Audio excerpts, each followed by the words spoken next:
back to another episode of Well, It Depends. I'm your host, Derek Doyle, and this is my co-host, Andrew Barron. Today's episode is being recorded on June 10th, 2026. And today's episode, we're going to dive into the question, do I need a financial advisor? The information in this episode is current as of the date recorded and is not intended as financial, tax, or legal advice.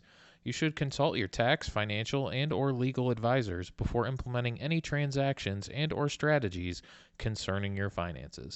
So what kind of spurred this podcast topic was ChatGPT launched a personal finance tool in May, available to their pro subscribers. So you would be paying $200 a month to have access to this tool. And if we take a look at it in terms of a percentage fee, where how we kind of work in the advisory space, if you have an account of an even number, $100,000, we're looking at a 2.4% fee to have ChatGPT kind of manage your money as you're paying $200 for that service.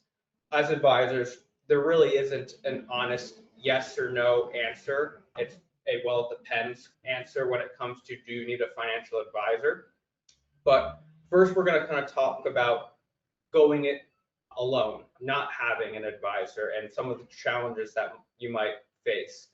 We had this conversation just at the office, casually, me and Andrew not too long ago, talking a little bit about how, yes, there is a lot of tools available to the average person nowadays, but even so, if you do go at it alone, a lot of these ETFs that we're looking at, just to name some examples, SMH, which tracks semiconductors, and we've known that those companies have had a really good run this year. IGV, which tracks just specific software sector, we're looking at about 0.3% fees for just holding those accounts. And if you hold multiple ETFs that act like these two, you could add up to about 1% without even you kind of knowing it, and you don't have an advisor. So essentially, Andrew, what do you think are some challenges, in your opinion, that someone might run into it outside of the investment space, going at it alone and trying to be their own advisor during whatever stage they might be in?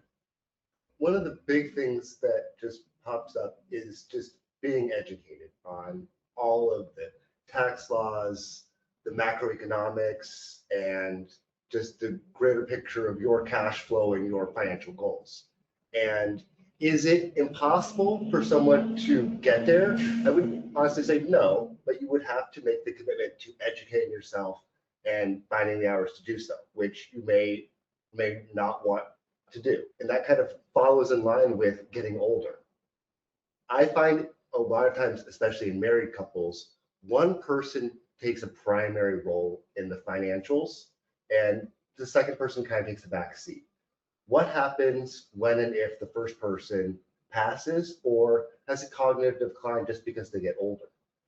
Where does that leave the second person?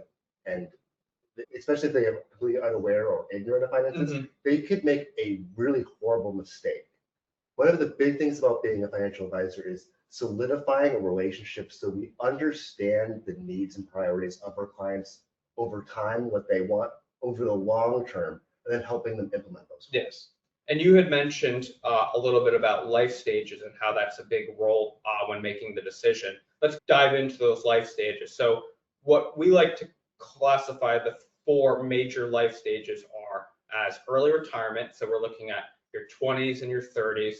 You're maybe maxing out your 401k, you open up your Roth, you're just starting to dip your toes into some of this early retirement planning strategies. Then we get into kind of mid-career. We kind of consider that your 40s and on, you might be starting to be exposed to some equity comp, college savings is coming in if you have kids, life insurance. There are some now new complexities that might arise in your life. Then we kind of get into what we like to call pre-retirement, and this is obviously your 50s into your 60s. Social Security starts to be more on the forefront. When should I take it? When should I not? Planning around that. And also something that often gets overlooked is the health insurance aspect, because you are on your employer plan, you kind of forget about that. And then you have a little bit of Medicare planning that might come up as you might need to start transitioning to that. And then the last and final stages is at or in retirement, which we look at as 65 plus. And this is when a lot of the challenges might come around RMDs, estate planning, tax management. There's way more complexities that arise during this stage. So my question to you is, when do you start to see individuals actually take that step? And what age do you see them really start being more curious and reaching out for possibly help? Honestly, across the board, I think all, especially higher income, higher wealth people, have a realization that when they hit some kind of number, and it really depends on individual, but it's often in the six figures, or they have some kind of major inheritance, there's a level of money where they feel like they want expertise, where they surpass their own knowledge base. And when that happens, people in their 20s, 30s, 40s, 50s, all the way through. That said, there also is a serendipitous moment for people in retirement where it's exactly, I've been doing things, but I don't want to anymore. I want to use the word check out, where I don't want to be bothered and worried. Maybe that's the key word, about things. I don't want to be worried about money. I don't want to be stressed about money. I just want to enjoy life. I'm in the part of life where it's about fun and planning and enjoying the time we still have. And so that is part of the thing we see in our practice, is especially for comprehensive services. I want someone to help me manage with taxes and investments and hold my hand as life throws me challenges. Yeah. And I completely agree with everything you said. And one of those issues that we'll dive into that might cause an area for you to kind of reflect and say, I need some extra help and take the burden off your shoulders, is what we like to call the distribution problem. Earlier on, like I was saying, through the different life stages, earlier on, you're just worrying about accumulating wealth. You're just putting money into accounts and watching it grow. We're not really touching it. Now, as we enter the at retirement life stage, we are now solely not making any more additions to these accounts, and we are solely focusing on subtractions. We run into a lot of factors like we've addressed in previous podcasts, like sequence of returns risk, but really is what are some main challenges that you tend to see during times of larger distributions in retirement that people might overlook if they're making a big distribution during their maybe beginning or middle retirement lifestyle? The biggest thing I see is hesitancy, actually. If they're going to make a major purchase that falls outside of the 4% rule of thumb or something like that, people will get hooked on spending, quote unquote, too much money. Yep. And is that they won't actually live the life they could have lived. And we in the industry do a good job of scaring people about outliving their money. And don't get me wrong, there is longevity risk. I have people who are over 100 in my own practice. That said, a lot of times people underspend because they're so concerned about the end of life that they forfeit what they could have done when they were young and healthy today. Yeah. And so taking the time to evaluate, what does this do and how does it affect the long-term stability of the plan? And maybe you dial it back, or maybe you cut expenses in the future, or there's usually ways around it. So that's the biggest thing, is hesitancy in spending rather than just implementing it smartly. Yeah. And like I said, in the life stages part of the podcast where we were talking about how later on there are true mistakes that you can make that do have effects that could cost you money. And I go back to just thinking as simple as the question, what account do I take this money out of? Yes. What are the tax consequences?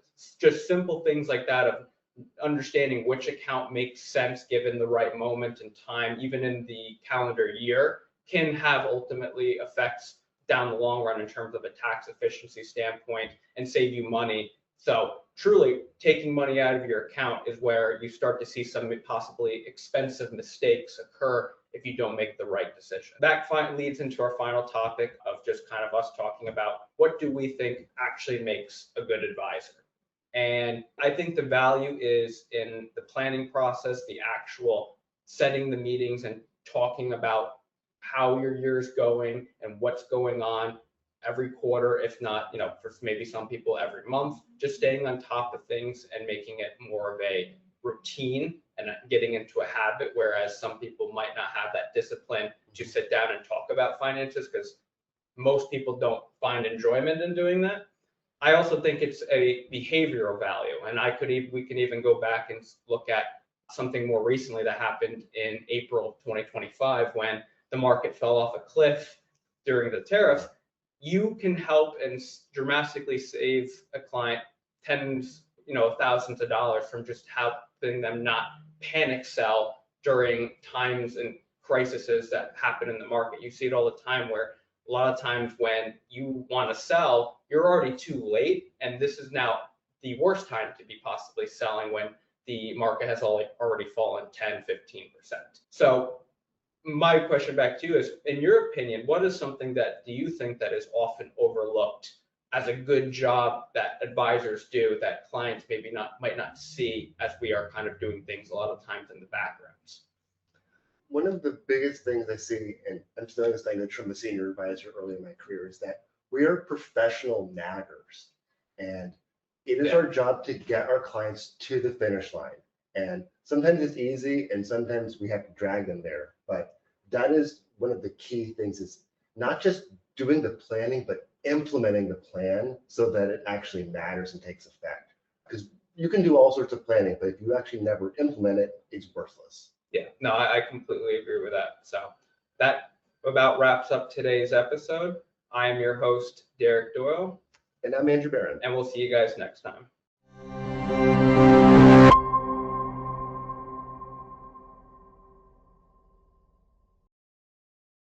Thanks for watching. If you found this video helpful, give it a thumbs up and hit that subscribe button so you don't miss future updates. Looking for more insights like this? Head over to our website at jgua.com for additional resources. And if you'd like to talk about your personal financial goals, we'd love to help. Just click the Schedule a Meeting button highlighted on your screen to book your complimentary consultation. Thanks again for joining us. We'll see you in the next video.